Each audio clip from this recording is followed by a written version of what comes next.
Brodes Media. Hey, what's going on, everyone? Before we talk about this 13-3 victory against the Chicago Cubs, make sure you follow me on TikTok. Brodes Media is the account. I've implemented more videos over the last week or two, and I'm going to constantly keep putting out content there. So follow me on TikTok. Follow me on Twitter at Brodes Media and my personal at Brodes81. If you're new to the channel, subscribe and also hit that thumbs up button. And that's basically all I have for you today. So thank you in terms of, no, I have more. I promise I have more to talk about when it comes to the baseball game. In terms of what I need you to do prior, well, yeah, I laid that all out. So thank you so much and enjoy the show. What is going on, everyone? Welcome on into Sports Talk with Brodes. The Phillies basically kicked the teeth in of the Chicago Cubs. Now, the Cubs have been playing horrendous baseball now for quite some time. You talk about a series with the Milwaukee Brewers. You talk about a series with the Cincinnati Reds. And now you talk about game one of this 4-game set. They're on a 10-game losing streak, and it's miserable. David Ross tries to spark the team, and instead the Phillies go on a nice run. Bad base running when Gene Segura gets a bobble out by second base and the Cubs get thrown out at home. What else happened out there? Just a poor pitching decision late in the game, even though it seemed like the Phillies were in control. I don't know why you're going with a position player. There goes Rhys Hoskins. There goes Alec Bowman. I seriously had people tweeting at me in that moment, "Bro, you said Alec Bowman had no power. Brodes, you said that Alec Bohm was struggling so much and you were concerned for his power." Really? We're talking about a position player pitching, and that's when we're going to try and come at me. Look, I'm all for people coming at me, screaming at me, "Brodes, you're an idiot. Brodes, you're a moron." I hear that every single day, whether it's in the comments section, whether it's on Twitter, whether it's from my fiance, whether it's from my family. I hear it every single damn day. But at least make it justifiable now, people. Come on. Really? There was all sorts of sloppy play involved by the Cubs, and I think it does relate to where they are right now. But the Phillies have to take advantage of that. I don't feel sorry for anyone. I've watched enough of Phillies baseball where it's so damn painful. I don't feel sorry for a damn soul who has to go through upsetting moments. Kick their teeth in. You just won a series at home against the San Diego Padres. Very solid series win.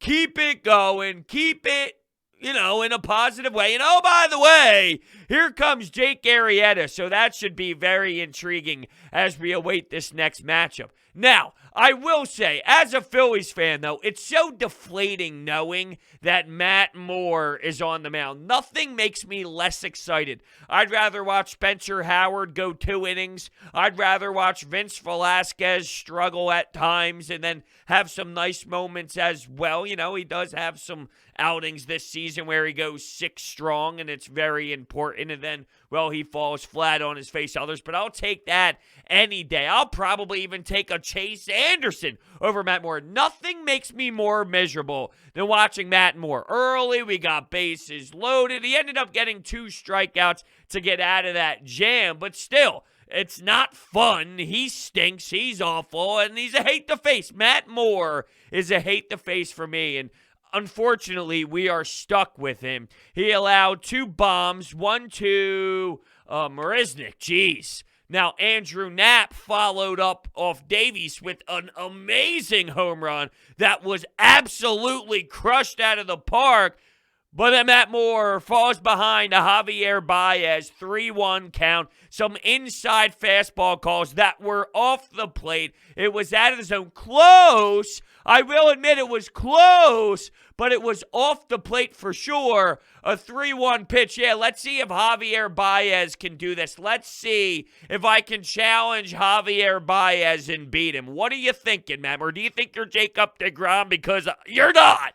You're not. Everyone knows you're not. Why are you challenging Javier Baez there with something right down the pipe, right down the dick of the plate? Thing gets murdered. Phillies are down 2-1.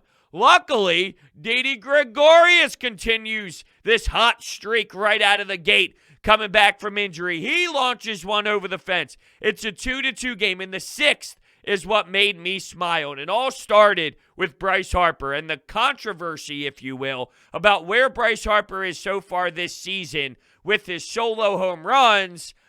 I think it's overblown. I think it's extreme. I think if you want to get on Bryce Harper, that's probably problem number 7 on the list. 6 on the list is where Bryce Harper is. Bryce Harper has been, in my opinion, a tad underwhelming compared to what I thought he was going to bring to the table. Not insanely underwhelming. He hasn't been miserable. He hasn't been pathetic. He hasn't been embarrassing. Just a tad underwhelming. With that said, though, he's brought plenty to the table. He's been injured throughout. He gets hit with a 97-mile-per-hour fastball. There's so many other problems with this franchise and this organization over specifically the player Bryce Harper is the point that I'm trying to make. Now, with all of that said, he in the sixth had an amazing leadoff walk, worked a nice walk. Andrew Mccutchen, who was just phenomenal. He was the player of the game. He had 3 hits. And remember, he had an oblique injury, pulled himself out of the game last game, and I was nervous. I was concerned. And my brain is always thinking 5 billion steps ahead, where I was questioning, what does this mean for the trade deadline? And did you just lose a potential opportunity to maybe land some prospects once you sell, because you're probably going to have to sell? But I digress. We don't really need to get into that once again, but that's what I thought. And then he returned right now in this game the day after, and boom, boom, boom. 2 doubles, a single, 3 hits. Excellent performance. But I want to go back to Bryce, because when Bryce works that leadoff walk, he's on base. There's a double in the gap. He goes from first to home. And if you watch the intensity on his base running, it's electric. It really is. The work ethic, the determination, the battle around the bases, the will, the determination to get home was just magnificent in that moment. So while, you can crush him for certain things and you can get on him and talk about some of the flaws in his game and whatnot, which some are valid, absolutely. There's little things as well. Getting on base. Okay, now we have someone leading off an inning, getting on. That gives the Phillies an opportunity to succeed. You need other players to then hold their own weight and pursue in that situation as well, and Andrew Mccutchen sure did, but that was crucial, and scoring in that moment was big. Rhys Hoskins tacked on another run. They went up 4-2, and that was basically the turning point for the Phils, and I saw a Cubs team that seemed a bit deflated in that moment, which, is a telling sign. I was reading some body language. When things go out of control and they spiral downwards, you could tell when a team somewhat understands. Here we go again. We went through this how many times last season with the bullpen, and we're somewhat experiencing it again this season with the bullpen. Here we go again. All right, so as soon as something happens, your brain is already triggered into convincing itself and convincing yourself this is going to be what we've already witnessed over and over again. We've experienced this so many times. Why is it going to change? And with the Cubs, you somewhat thought, once you saw, that lead happen with the Phillies in that 6th inning, I thought this is definitely a moment where the Phillies can continue to somewhat pounce. All right, so 8th inning, there was a debacle with Adam Morgan. Oh, we always loved Adam Morgan, didn't we? Adam fucking Morgan. There's bases loaded. The Phillies are scoring runs by Alec Boehm getting walked. Torreyes puts a ball in play. There's an error. Couple runs score. Odubel Herrera goes yard. And here's something interesting about where Odubel Herrera was before that plate appearance. In his first 4 plate appearances on this night, he only looked at 11 pitches, and he did not have a hit in those 4 at-bats, of course, and his OPS dropped to .669. So prior to that home run, it was clear that Odubel Herrera was in a very tough spot, and he was really struggling. Leadoff spot, what are you going to do there? It seems like the Phillies are trying to keep Odubel there, and is that the best thing for him? Do we just need to wait for an Odubel hot streak, sort of like the Rhys Hoskins? Odubel and Rhys are very similar in that aspect where when they get going, they really get going. And I was hoping and praying that Odubel would get something that would somewhat spark his game. And we'll see. We'll see how that somewhat resonates to tomorrow. And keep in mind, when you have a player like Jake Arrieta on the bump, you do have an opportunity maybe to keep that alive and to keep that energizer in you alive a bit. So let's see what Odubel Herrera brings to the table after going yard, because just like we saw with Rhys, when Rhys hits one home run after an 0-4 stretch, whatever it is, 0 for 20 plus, 0 for 30 plus, whenever he gets off the schneid of an 0-for, well then bang, here comes an electric Rhys Hoskins. Well, maybe, just maybe, Odubel Herrera will do the same thing, and that would be magnificent for this lineup. And I don't care what the other team is doing. I know and I'm fully aware that the Cubs are not the greatest baseball team in the world, but with where the Phillies are, quite frankly, I don't care. And I've seen this Phillies team lose to embarrassing squads. I've seen this Phillies team lose to the Marlins how many times over the last handful of years? I've seen this Phillies team collapse against teams they should destroy all the time. So I'm not going to go overboard and claim that this is what the offense should be every night. This is what the offense can be, because I don't believe that some of this is the opponent. With that said, though, you have to grab wins. You need to secure the bag, if you will, and by any means necessary, kick them in the mouth, kick them in the face, curb stomp their ass. Step one, win game one in this 4-game series. Make them feel it. Let them know. See, I was afraid, and there's plenty of time left in this matchup, of course, but, the Phillies would be a perfect team for a squad like the Cubs to maybe get back on track, to get some wins. Like I said, there's still plenty of matchups left, but if you look at where the pitching matchups line up, well, the Phillies do have some of their bigger name guys on the bump, which should be something that can help out throughout the next handful of games.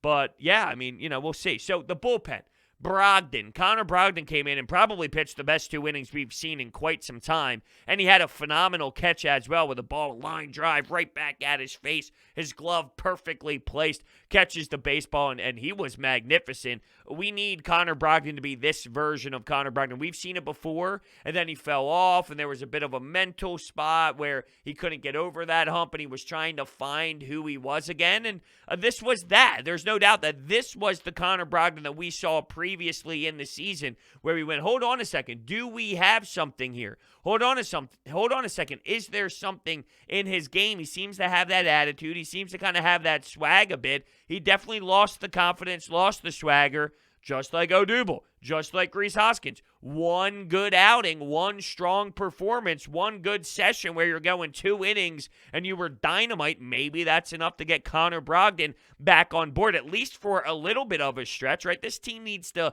find themselves again. They got to put together wins and win more than just 1 game, 2 games. They need to go on a ride. They need to go on a legitimate run and gather multiple wins, 9 out of 10. Like 10 out of 12. I need to see something like that. And if Connor Brogdon can be this version of himself throughout that, well, you're going to need someone to be. And maybe is it Connor Brogdon? I don't know. I'm spitballing here to see what sticks. That's all. I'm spitballing. But Connor Brogdon was clearly that dog that we've seen in him prior. It just hasn't been displayed in quite a bit of time. Alvarado went on the bump. He got rocked by Baez, so Baez had himself a nice day at the office offensively. And what else went on in this game? Joe West with the poor call. Always something happening. Foul ball, fair ball, who gives a shit? That's what I feel like Joe West is saying when that moment occurred. Foul ball, hit the chalk. Don't worry about it. Foul ball. What are you looking at, Joe? You've been in the league for how long? Huh? You've been umpiring baseball for how long? And such a simple baseball play where clearly the chalk went up and you could see it move. And you could watch the right fielder, too, make a play at the ball with a little pep in his step because everyone and their mother realized that was a fair ball. But no. Joe West, what a joke. When his name gets announced, all you hear is the boo, boo coming from Wrigley Field. And I'll tell you what, The Cubs stink right now. Do you see that? Do you see those fans, that field, the capacity? Now, the Phillies had a nice showing at Citizens Bank Park this past weekend. A lot of that had to do with the holiday. I'm telling you, a lot of that had to do with the San Diego Padres being in town as well. The Chicago Cubs fans are not saying, I need to go watch the Philadelphia Phillies play, so I'm going to pack out Wrigley Field. That's not the case. But I just love baseball fans where it's that type of intensity in a regular season game. Regular season game, random game. They're on a 9-game losing streak, and they're packing the house, going wild. It could have been even worse than 13-3, by the way. Worse for the Cubs, I'm saying. You had Andrew Knapp lay down a bunt where there was a man on third base for the Phils, not able to knock him in. Andrew Mccutchen at one point was on second base, leadoff double. No one able to knock him in. So these were in the earlier stages of the game where it mattered more before it was a blowout. And I know when you look at the scoreboard afterwards, it feels like it was something that was so devastating throughout it all. But it was actually super close for a majority of the game. It just got out of control. And maybe David Ross's exit had something to do with that, with some poor decisions on when you're going to the position player to throw and all. But regardless, it was most likely going to be a Phillies win anyway. Although, can I say that knowing Jose Alvarado, knowing the Phillies bullpen, who came in after that? Oh, Brandon Kintzler came in and tried his best. That's what you got out of Brandon Kintzler. A 10-run game to finish it off in the ninth inning. That's where he is at this point, which is just mind-blowing, thinking about what we thought he could possibly be entering the season. Before we continue, DraftKings Sportsbook is not only my favorite sportsbook, but also America's top-rated sportsbook. I love using DraftKings Sportsbook. It's easy to navigate, has plenty of instructions for new bettors, and nearly limitless ways to get in on all of the action. My friends and family have been loving DraftKings Sportsbook, and I know you will too. Listen to this great offer. Download the top-rated DraftKings Sportsbook app right now and use promo code Brodes when you sign up to turn $1 into $100 in free credits. Bet on the basketball team of your choice to win their next game, and if they do, you will claim $100 in free credits. That's promo code Brodes for a limited time. Only at DraftKings Sportsbook. Must be 21 or older. Pennsylvania only. New customers only. Wager paid out in-site credits. Restrictions apply in partnership with Meadows Racetrack and Casino. See DraftKings.com/sportsbook for details.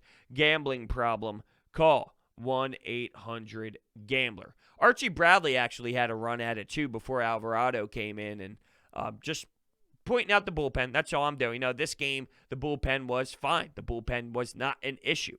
The offense also scored so many damn runs that if it was an issue, when your offense scored 13 runs, I think we have an even bigger problem than we already anticipated. And that's saying a lot considering we throw up every time this Phillies team has a chance to get a save, and they just blow it over and over again every single damn day. I was going to say game or week or whatever. I don't know what the hell I was going to say. I don't know what was going to come out of my mouth. But I do know this.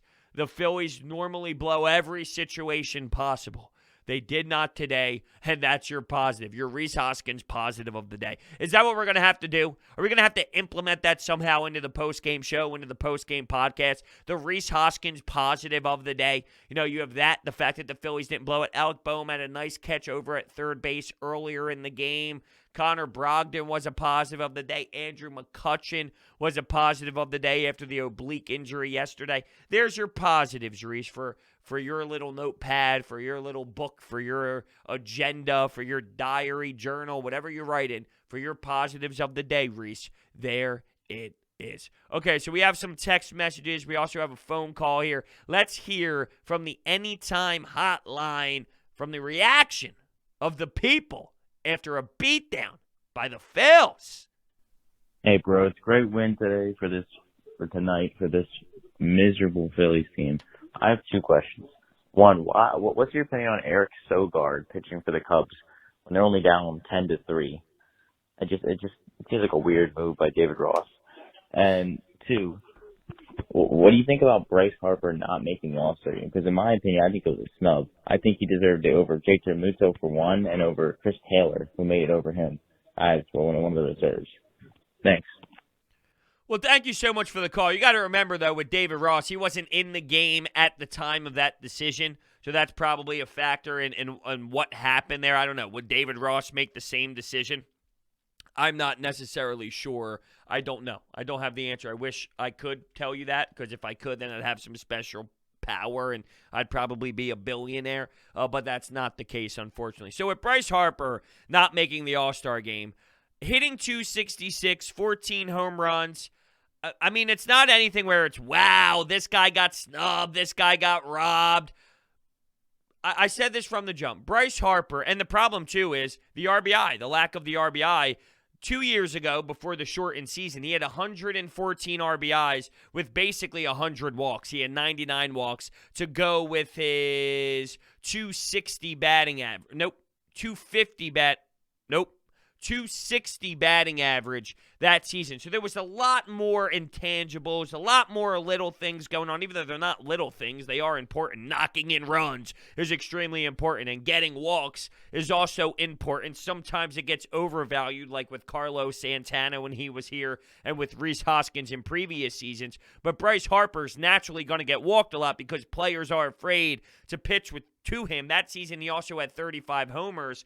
He has not been a all-star at all since being here in Philadelphia. That doesn't necessarily mean he has stunk or he's been just absolutely horrendous by any means, because some will stretch that narrative.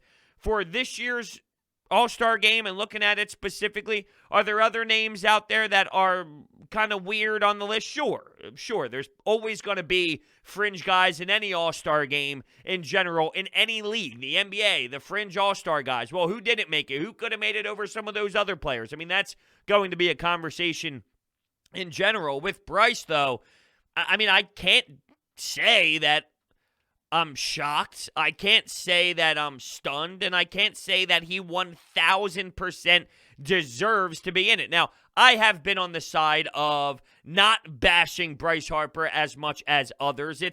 Someone tweeted at this, and it's kind of perfect. The Claude Giroux effect. People just bash Claude Giroux because, well, he's the captain and he's the top leader. So when things go wrong, it's all his fault. Well, when this organization can't draft, picks Mickey Moniak, drafts Adam Hazley, Spencer Howard stinks. The third baseman Alec Boehm can't defend. Rhys Hoskins can't defend a lick. When your pitching staff has Matt Moore in it and Vince Velasquez again for another season. When all of those problems occur, when your bullpen is the second most historic in Major League Baseball history last year, and it's continuing the trend here, it's all Bryce Harper's fault. That's not true. Bryce Harper can be better, and I did anticipate him being a tad bit better with a tad bit more pop involved with who he is here. It doesn't mean he's been a flat-out disaster, and how that relates to the All-Star game is, I mean, if you take away Bryce Harper's name and you say 266, because that's what he's batting now, though I don't know if this is necessarily factoring in tonight's game, but regardless,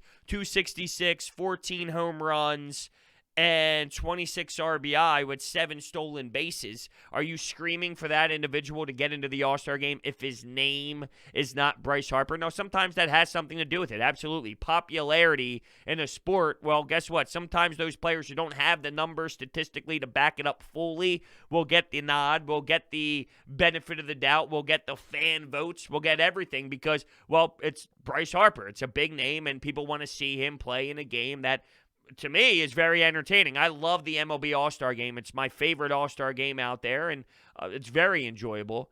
With that said, though, it's like I can understand him not being there, so I'm not going to bitch and complain and get too all worked up about it because it's understandable, in my opinion, that it did not work out that way for him this year. So that's kind of my thoughts on that. We got a text here, and this individual did not leave a name. Hey, Brodes, first time using the hotline. Well, thank you very much. One thing that bugs me is recency bias has led fans to believe that the bullpen is the only problem with this team. People forget that it wasn't that bad earlier. That is very true.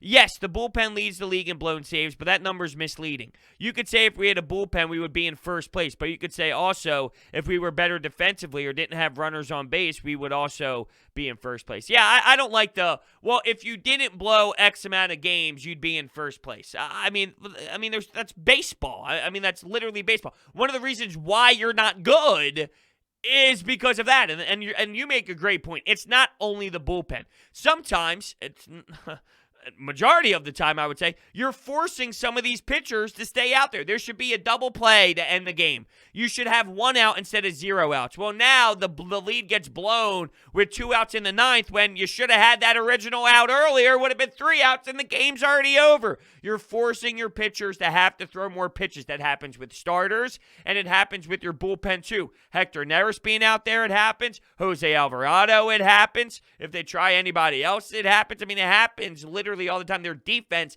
is just as much of an issue as their bullpen. The problem is, while you can look at errors, and that's misleading too, because sometimes a play is just not made and maybe the ball's not touched, or it's in foul territory and nobody got there, or whatever the case may be, but sometimes the error isn't truly ruled an error because of the technicality of the rule book of the scoring. So with that said, you don't really have a full-on way like you do with blown saves to see how egregious some of these defensive mishaps are. You're right. It's not just the bullpen, but as of late, you can't deny it's been way worse than it was in the beginning of the season. Earlier, you could rely on some players. Brogdon was a spark plug. Coonrod and Hector Neris wasn't as bad. Alvarado wasn't as bad. Some of these guys were not as bad, and you were rolling and closing the door. Archie Bradley, even though he ended up getting injured, so he missed such a big part of that. You had hope. Now it has fallen off a cliff, and it is a crucial problem. It's a combination of everything, though. It really is. So you're right. It's not just this, it's not just that, it's not just the other. It's a combination of all of it. When you have 4 big-time issues and 4 holes on your team, that being bullpen, defense, not getting timely hits as much as you need them to be, and your starting pitching other than Zach Wheeler not being super strong. Not that you're going to have 5 super strong individuals, but I definitely anticipated Aaron Nola being better than Nick Pivetta, and right now he's not. That's right. Right now, he's not, which makes you want to throw up, and we'll see him very soon this upcoming weekend. The combination of all of that results in where you are today, and that's just reality of the situation. All right, let's get to another tweeter here. This is coming from Bill in South Jersey. Thank you very much, Bill, for the text message. Bill says, Brodes, love the show. First time texting in. Okay, so we have 2 first-timers here. How do you feel about Rhys Hoskins? He has definitely been phenomenal at the plate at times. His defense is an issue. Do you think that he's an automatic trade and a no-brainer if you're Dave Dombrowski? I do. I don't think he's the first baseman of the future here. Keep in mind the Scott Boras effect and the financial decision that's going to happen. And also Alec Bohm being a problem, first base being a spot where he can naturally land. I think it's inevitable that Rhys Hoskins becomes a part of a different franchise. So if he was a great defender, see, now I'm trying to think, right? I'm just speaking out loud. If he was a good defender, is it automatic that he's gone? Probably not. If he's a great defender, you don't have the problem with him, right? I mean, everything else is pretty smooth. Sure, he goes through his ups and downs, but is that holding you back offensively? Not necessarily. It's his defense that is more of the major problem than anything else. So it is true. That is real. His defense is real, so there should be no hypothetical of when it's not a problem because it is such one. Yeah, I mean, I think it's very reasonable to move on from Rhys. I hate this, though, because here we are winning a baseball game 13-3, and one game is clearly too small of a sample size to make any sort of assessment. I've seen this team play for a long period of time now where I know who they are at their heart of hearts. I do know who they are going to be more times than not when they take the field underneath the lights in any ballpark against any team in any city. And I know that they need to shake something up big time. They need to go in a whole new direction as a franchise. That's so damn clear to me. So I know that. I just hate bitching and complaining about it every single damn day. But it's hard not to because all of this somewhat brings us to reality. When you talk about this team, while they win the game, it always finds its way into talking about, well, what's real here? I'll tell you what's real here. this team is a problem still, and one game won't change that. But they have a chance to continue a hot ride against the Cubs team that has no clue how to play the game of baseball right now. So let's keep it alive for as long as we possibly can so we can get sucked in and thinking maybe something changed, even though our gut feeling tells us that you're an idiot and you're just doing this all over again, which you've done the last 3 years. And that's very true, and that's very right. And I'm here for that heartbreak again. So that's all I have for you today. Thank you all so much for listening, and I will see you next time.